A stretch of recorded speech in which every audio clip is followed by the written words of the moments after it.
હું મારા લગ્ન જીવનથી ખૂબ જ ખુશ હતી, પણ મને શું ખબર હતી કે એક દિવસ મારા જેઠ મને મોઢું દેખાડવા લાયક નહીં છોડે। મારા પતિ ઓફિસના કામ માટે લંડન જતા રહ્યા અને મારી સાસુ પણ ચારધામની યાત્રા કરવા જતી રહી। પછી મારા જેઠે મને એકલા જોઈને મારી સાથે જે કર્યું તે સાંભળીને તમારી આંખોમાં પણ પાણી આવી જશે મિત્રો। કવિતાના સાસરે તેના સાસુ, તેના પતિ અને તેના જેઠ જ રહેતા હતા। કવિતા જ્યારે પહેલી વખત સાસરે આવી ત્યારે આવીને સૌથી પહેલા તે પોતાના સાસુને પગે લાગી અને પછી પોતાના જેઠને પગે લાગી।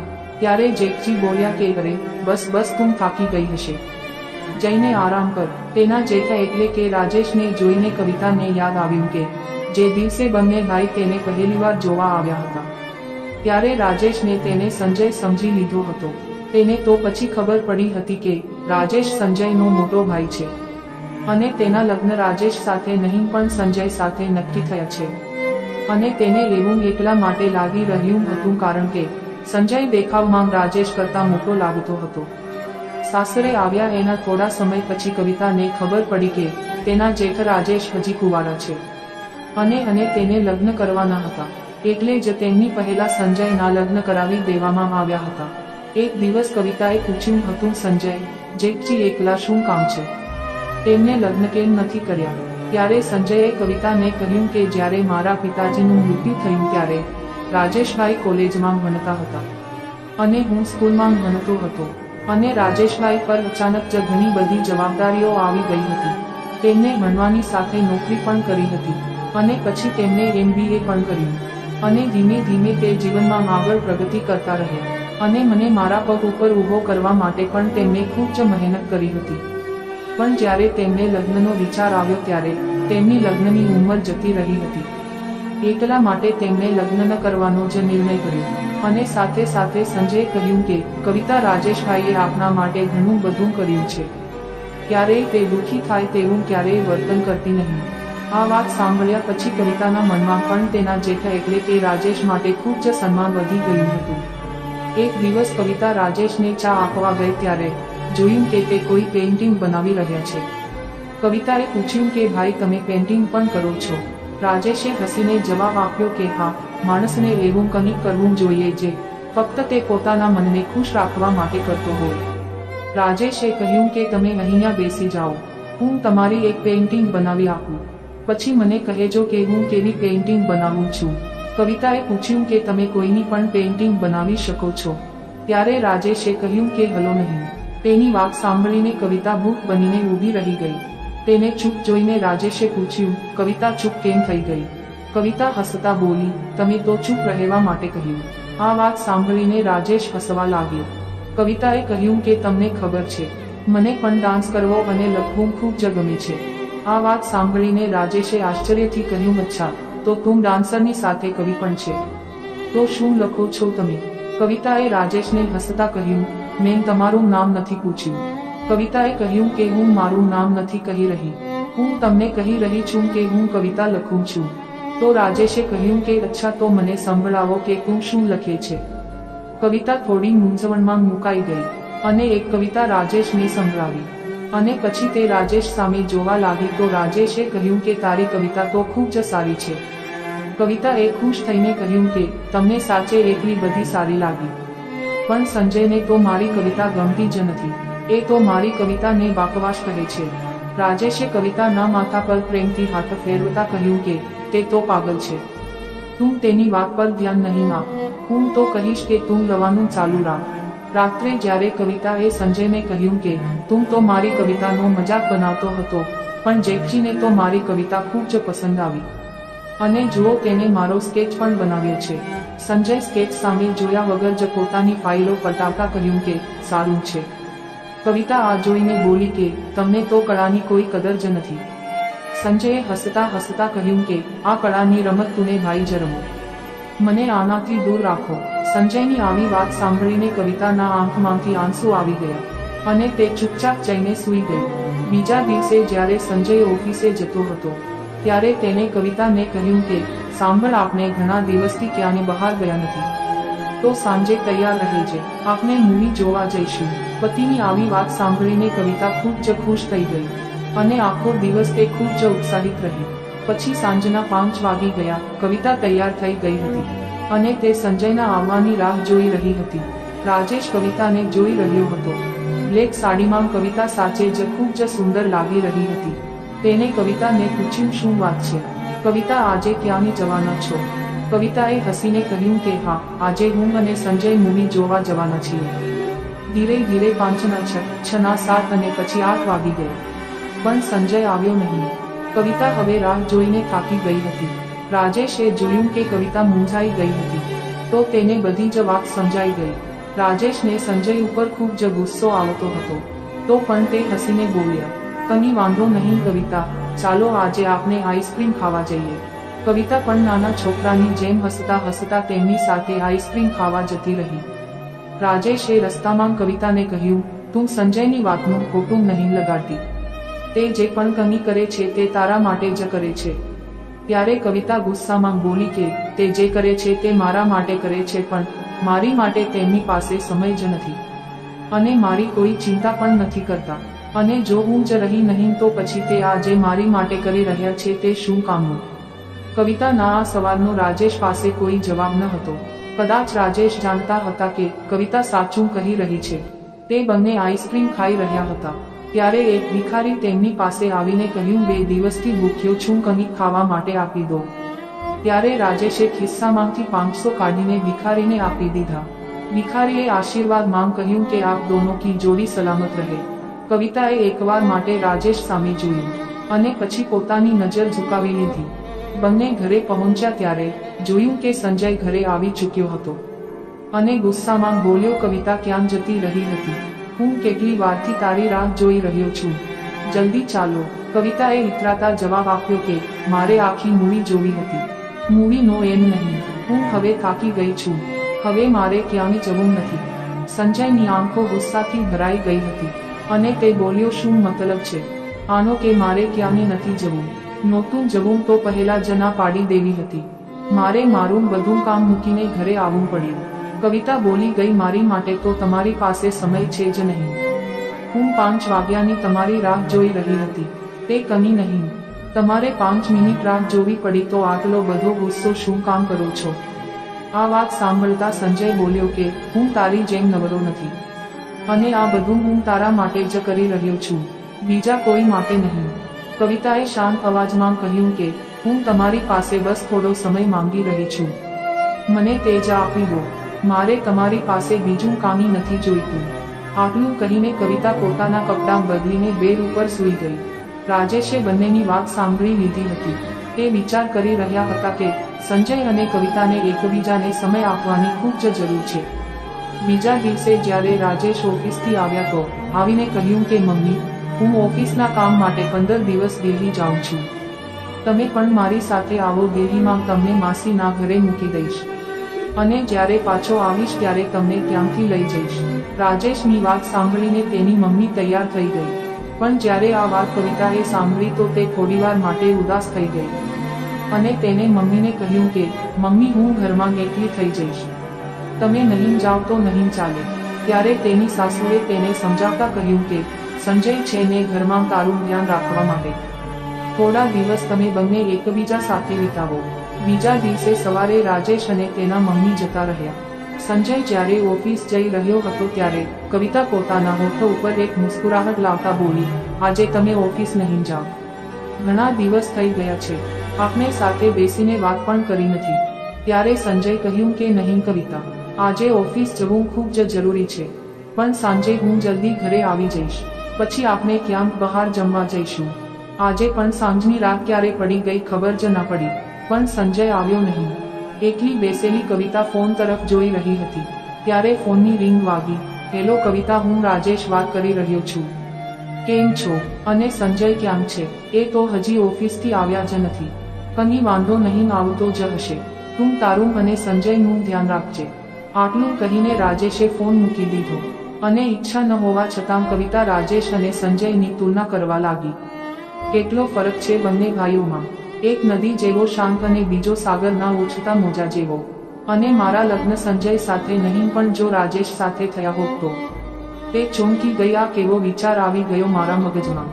ત્યારે સંજય ઘરમાં દાખલ થયો. કવિતાએ ઘડિયાળ સામે જોયું તો રાતના સવારે 10 વાગ્યા વાગી ગયા હતા. કવિતા, મને જમવાનું આપી દે, આજે હું ખૂબ જ થાકી ગયો છું અને સૂઈ જવા માંગુ છું. કવિતાએ આશ્ચર્યથી કહ્યું, મેં તો જમવાનું બનાવ્યું જ નથી. કેમ? સંજયે પૂછ્યું. તમે તો કહીને ગયા હતા કે જમવાનું નહીં બનાવતી. આજે આપણે બહાર જમવા જઈશું. અરે, હું તો ભૂલી જ ગયો. આજે ઓફિસમાં કામ એટલું હતું કે મારા મગજમાંથી નીકળી ગયું અને અત્યારે હું એકલો થાકી ગયો છું કે આપણે ક્યાંય બહાર નથી જવું. તું ઘરે જ કંઈક બનાવી આપ. આટલું કહીને સંજય પોતાના રૂમમાં જતો રહ્યો અને કવિતા રસોડામાં જઈને રસોઈ બનાવવા લાગી. એક અઠવાડિયાની અંદર જ કવિતા એકલાપણાને લીધે ખૂબ જ ગભરાઈ રહી હતી. સંજય રોજ જ ઘરેથી વહેલો નીકળી જતો અને રાત્રે ખૂબ જ મોડો આવતો હતો. ક્યારેક તે થાકેલો હોવાને કારણે સૂઈ જતો. જ્યારે કવિતા પોતાની જાતને ખૂબ જ એકલી મહેસૂસ કરતી ત્યારે તે રાજેશની યાદોમાં ખોવાઈ જતી હતી. રાજેશે તેને કહ્યું હતું કે જ્યારે તું ખૂબ જ ચિંતામાં હોય અને તારું ક્યાંય મન ના લાગે તો તે જ કરજે, જે કરવામાં તને ખૂબ જ મજા આવે છે. તે તને તારા બધા જ દુઃખ અને તકલીફોથી મુક્ત કરી દેશે. કવિતા પણ તે જ કરવા લાગી અને સાંજનો સમય તે ડાન્સ કરવામાં પસાર કરતી હતી. એક દિવસ જ્યારે સંજય સાંજે ઘરે વહેલો આવી ગયો ત્યારે તેને જોઈને કવિતાએ ખૂબ જ ખુશ થઈને કહ્યું કે અરે, આજે તમે ઓફિસથી આટલા વહેલા કેમ આવી ગયા? શું મારા વગર ઓફિસમાં તમારું મન નથી લાગી રહ્યું? આ વાત સાંભળીને સંજય હસવા લાગ્યો અને કહ્યું, વધારે ખુશ થવાની જરૂર નથી અને જલ્દી મારો સામાન પેક કરી દે. મને ઓફિસના કામથી આજે સાંજે જ મુંબઈ જવું પડશે. કવિતા ખૂબ જ ગુસ્સે થઈ ગઈ અને કહ્યું કે સંજય, તમે ભૂલી ગયા કે કાલે આપના લગ્નની એનિવર્સરી છે. સંજય બોલ્યો, અરે, હું તો ભૂલી જ ગયો હતો, પણ કંઈ વાંધો નહીં. હું જ્યારે પાછો આવું ત્યારે આપણે એનિવર્સરી સાથે ઉજવી લઈશું. કવિતાએ તેના પતિને મનાવતા કહ્યું કે પ્લીઝ તમે નહીં જાવ ને, હું આ ઘરમાં એકલી કઈ રીતે રહીશ? સંજય થોડો ગુસ્સામાં બોલ્યો, હું કોઈ નાની છોકરી નથી કે ઘરમાં એકલા રહી ના શકે. મારું જાવું ખૂબ જ જરૂરી છે. સંજયને જવું હતું તો તે જતો રહ્યો અને કવિતા પોતાના સપના સાથે એકલી રહી ગઈ. એનિવર્સરીના દિવસે રાજેશે ફોન કર્યો તો કવિતા ખૂબ જ નીરસ અવાજમાં વાત કરી રહી હતી. રાજેશને ખબર પડી ગઈ. તેને પૂછ્યું, શું થયું કવિતા? કેમ એટલી ઉદાસ છે અને સંજય ક્યાં છે? રાજેશની વાત સાંભળીને કવિતાએ કહ્યું કે તે ઓફિસના કામ માટે મુંબઈ ગયા છે. કવિતાને સમજાવતા રાજેશે કહ્યું કે તું ચિંતા નહીં કર, મમ્મી અને હું કાલે જ પાછા આવીએ છીએ. બીજા દિવસે જ્યારે રાજેશ અને તેની સાસુ પાછા આવ્યા તો તેને જોઈને કવિતા ખૂબ જ ખુશ થઈ ગઈ અને સામાન મૂકતી વખતે રાજેશ બોલ્યા, કેમ છે કવિતા?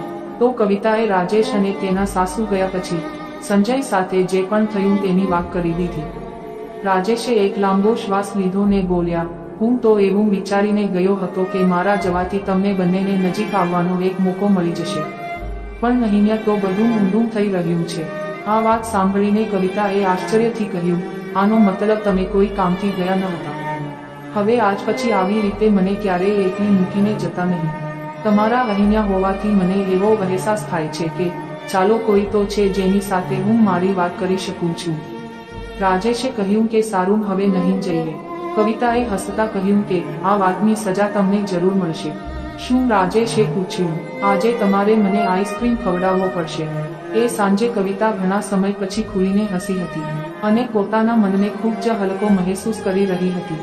2-4 દિવસ પછી સંજય પાછો આવી ગયો અને આવીને તરત જ તેને કવિતાને મનાવવા માટે એક શાનદાર પાર્ટી રાખી હતી અને હવે તે કવિતાને સમય પણ આપવા લાગ્યો હતો. કવિતાને લાગી રહ્યું હતું કે તેના માથા પર છવાયેલા કાળા વાદળ હટવા લાગ્યા છે અને ખૂબ જ સુંદર સૂર્યપ્રકાશ તેની ઉપર પડી રહ્યો છે. ત્યારે એક દિવસે સાંજે સંજય ઘરે આવ્યો અને આવીને તરત જ કવિતાને કહ્યું કે મારો સામાન પેક કરી દે, મારે ઓફિસના કામથી લંડન જવાનું છે. કવિતાએ ખુશ થઈને પૂછ્યું કે અરે વાહ, કેટલા દિવસ માટે? સંજય નજર નીચે કરીને કહ્યું કે 6 મહિના માટે. કવિતાની સાથે સાથે રાજેશ અને તેની માં પણ વિચારમાં પડી ગયા. સંજયની મમ્મીએ તેને કહ્યું કે 6 મહિના ઘણા વધારે થાય છે દીકરા, અને આ સમયમાં કવિતાને તારી સૌથી વધારે જરૂર છે અને તું જવાની વાત કરી રહ્યો છે. એવું કર કે તું કવિતાને પણ સાથે લઈ જા. સંજય ઊંચા અવાજમાં કહ્યું કે મમ્મી, હું ત્યાં ફરવા માટે નથી જતો અને કવિતા ત્યાં શું કરશે અને 6 મહિના ક્યાં જતા રહેશે ખબર પણ નહીં પડે. બધા પોતપોતાના રૂમમાં જતા રહ્યા. કવિતાએ પોતાના રૂમમાં સંજયને કહ્યું, સંજય પ્લીઝ નહીં જાઓ, આ સમયમાં મારે તમારી ખૂબ જ જરૂર છે. સંજય આચાર્યથી પૂછ્યું, કેમ? આ સમયમાં એટલી ખાસ વાત શું છે? કવિતાએ સંકોચાતા મનથી કહ્યું, હું પ્રેગ્નેન્ટ છું. સંજય આશ્ચર્યથી પૂછ્યું, શું આટલી જલ્દી? પછી થોડી વાર શાંત થતાં કહ્યું કે સોરી કવિતા, હું આના માટે તૈયાર ન હતો, પણ હવે શું કરી શકીએ? કવિતા સંજયના ખભા પર માથું રાખીને બોલી, એટલે જ કહું છું, મને છોડીને નહીં જાઓ. સંજય કવિતાને પોતાનાથી દૂર કરી અને કહ્યું, તું એકલી ક્યાં છે? મમ્મી અને રાજેશભાઈ છે ને તારું ધ્યાન રાખવા માટે. કવિતાએ ખૂબ જ ગુસ્સામાં કહ્યું, સંજય તમે સમજી કેમ નથી રહ્યા? એક સ્ત્રીનું ઘર તેના પતિ સાથે જ હોય છે, અને જો તે જ ના હોય તો શું ઘર અને શું ઘરવાળા? તમારી કમી કોઈ પૂરી કરી શકે નહીં સંજય. સંજયે કહ્યું, તારી સાથે વિતાવવા માટે મારી પાસે આખી જિંદગી પડી છે, પણ વિદેશ જવાનો આવો મોકો મને બીજી વાર નહીં મળે. આટલું સાંભળીને કવિતા જાણે ગૂંટ બની ગઈ હતી. તેને પછી એક પણ વખત સંજયને રોકવાની કોશિશ કરી નહીં, અને તેનો બધો સામાન પેક કરવા લાગી. અને સંજયને એરપોર્ટ મૂકવા પણ રાજેશ એકલો ગયો હતો. સંજય ના ગયા પછી કવિતા આખો દિવસ ઘરનું કામ કરતી અને ખુશ રહેવાનો દેખાડો કરતી હતી, પણ તેની આંખોમાં ઉદાસી ચોખ્ખી દેખાઈ રહી હતી, જે રાજેશે જોઈ લીધી હતી. કવિતાને આવી હાલતમાં જોઈને રાજેશ બોલ્યો, કવિતા તું માંગ બનવાની છે, આવા સમયમાં તારે ખુશ જ રહેવું જોઈએ, અને આવા સમયમાં તું ખુશ નહીં રહે તો બાળકની તબિયત ઉપર આની અસર થઈ શકે છે. કવિતાએ હસીને જવાબ આપ્યો કે હું ખુશ જ છું, તમે કારણ વગરની મારી ચિંતા કરો છો. કવિતાના સાસુ અને તેના જેઠ રાજેશ બનતી કોશિશ કરતા હતા કે કવિતાને ખુશ રાખી શકે, પણ સંજયની કમી તે લોકો પૂરી કરી શકતા ન હતા.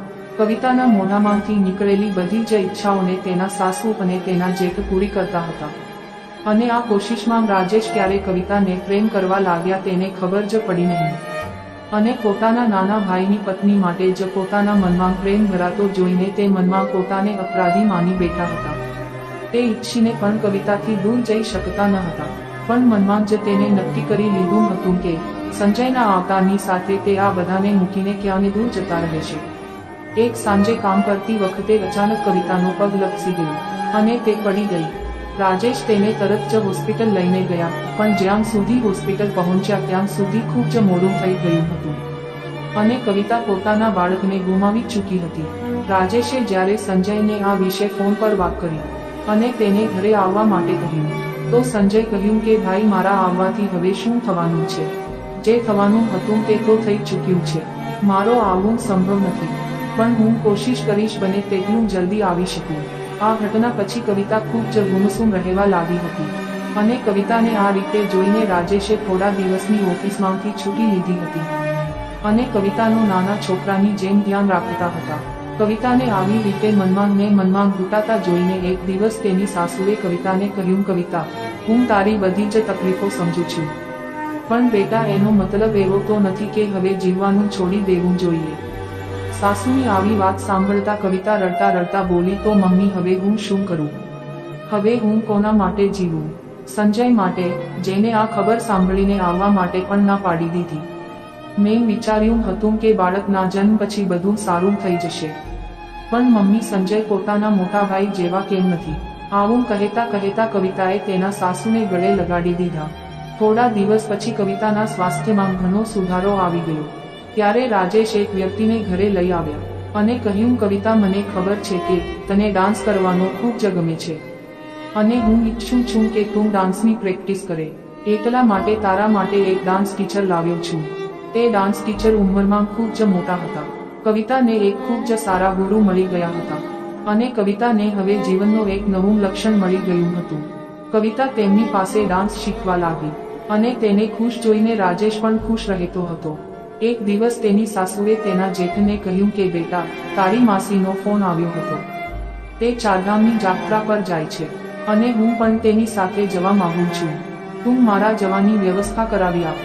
રાજેશ થોડો ચિંતિત થઈ ગયો અને કહ્યું, મમ્મી પહેલા કવિતાને તો પૂછી લે, તે મારી સાથે અહીંયા એકલી કેવી રીતે રહે છે? મમ્મીએ જ્યારે કવિતાને પૂછ્યું ત્યારે કવિતા માની ગઈ.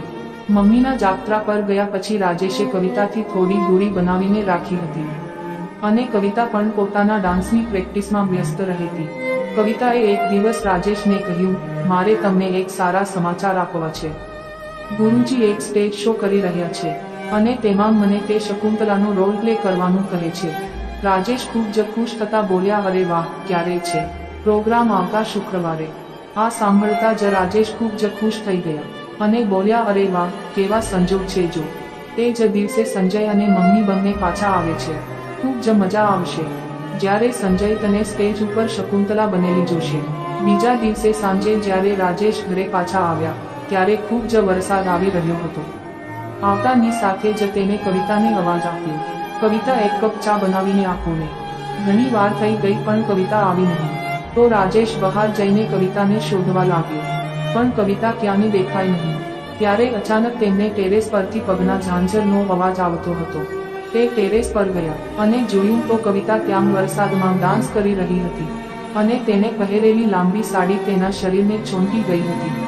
તે સમયે કવિતા એક સ્વર્ગની અપ્સરા જેવી લાગી રહી હતી. રાજેશે પોતાની નજર નીચે કરી લીધી અને કહ્યું, કવિતા નીચે આવી જા, બીમાર પડી જઈશ. રાજેશનો અવાજ સાંભળતા જ કવિતા ગભરાઈ ગઈ અને તેમની પાછળ નીચે આવી ગઈ. થોડીવાર પછી જ્યારે કવિતા રાજેશના રૂમમાં ચા લઈને આવી ત્યારે તેના વાળ ભીના હતા અને તેના વાળમાંથી પાણી પડી રહ્યું હતું. ચા પીતી વખતે રાજેશે કહ્યું, કવિતા બેસ, હું તારી પેઇન્ટિંગ બનાવી આપું.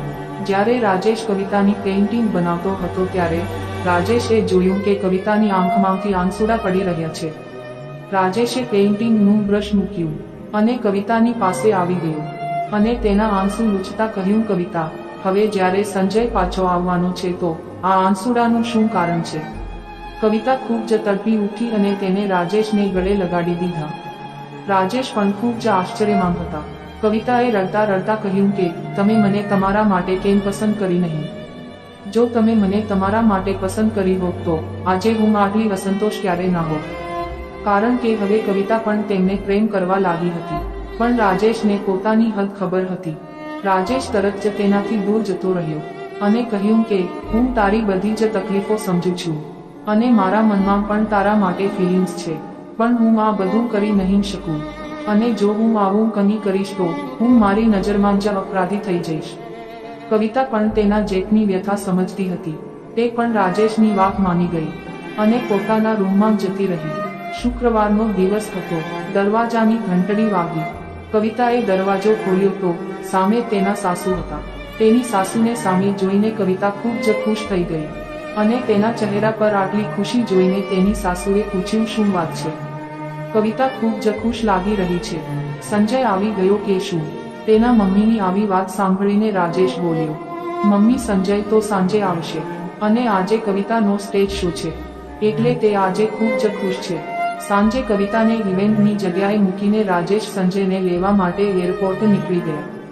એરપોર્ટથી પાછા આવતી વખતે પોતાના ઘરનો રસ્તો ન હોવાને કારણે સંજય પૂછ્યું, ભાઈ, આપણે ક્યાં જઈ રહ્યા છીએ? રાજેશે કહ્યું, ચાલ, તને કંઈક બતાવવાનું છે. બંને ઇવેન્ટની જગ્યા પર પહોંચ્યા. પોતાની પત્ની કવિતાને શકુંતલાના રૂપમાં જોઈને સંજય ફરી એક વખત કવિતાનો દીવાનો બની ગયો. તે ખૂબ જ સુંદર લાગી રહી હતી અને તેનો ડાન્સ પણ ખૂબ જ સારો હતો. જ્યારે નાટક પૂરું થયું ત્યારે રાજેશ અને સંજય કવિતાને મળવા ગયા તો ત્યાં લોકોની ભીડ જોઈને ખૂબ જ હેરાન થઈ ગયા અને પાછા આવતી વખતે સંજય કવિતાને કહ્યું, મને ખબર ન હતી કે તું આટલી સારી ડાન્સર પણ છે. કવિતાએ થેન્ક્સ કહ્યું અને ઘરે પહોંચતાની સાથે કવિતાએ કહ્યું, મમ્મી, હું મારા ઘરે જઉં છું. કવિતાની આવી વાત સાંભળીને બધા આશ્ચર્યમાં મુકાઈ ગયા અને તેની સાસુએ તેને પૂછ્યું, બેટા, આજે તો સંજય આવ્યો છે અને તું પોતાના ઘરે જવાની વાત કરી રહી છે? કવિતાએ કહ્યું, મમ્મી, એટલે જ જવાની વાત કરું છું. હવે હું સંજય સાથે એક ઘરમાં રહેવા માંગતી નથી. આ વાત સાંભળીને સંજય ગુસ્સામાં કહ્યું, આ કેવી વાત કરી રહી છે તું? હું તારો પતિ છું, કોઈ બીજો નથી. આ વખતે કવિતાએ પૂરા આત્મવિશ્વાસથી જવાબ આપ્યો કે પતિ, તને ખબર પણ છે પતિનો મતલબ શું થાય છે? તારા માટે તો ફક્ત કામ, પૈસા, પ્રગતિ, સ્ટેટસ આ જ બધું ઇમ્પોર્ટન્ટ છે. ભાવનાઓ, લાગણી, પ્રેમ શું હોય છે ખબર પણ છે. સંજય ભડકતા બોલ્યો, તું મને આવી રીતે છોડીને નહીં જઈ શકે. કવિતાએ કહ્યું કે શું કામ? હું શું કામ નહીં જઈ શકું?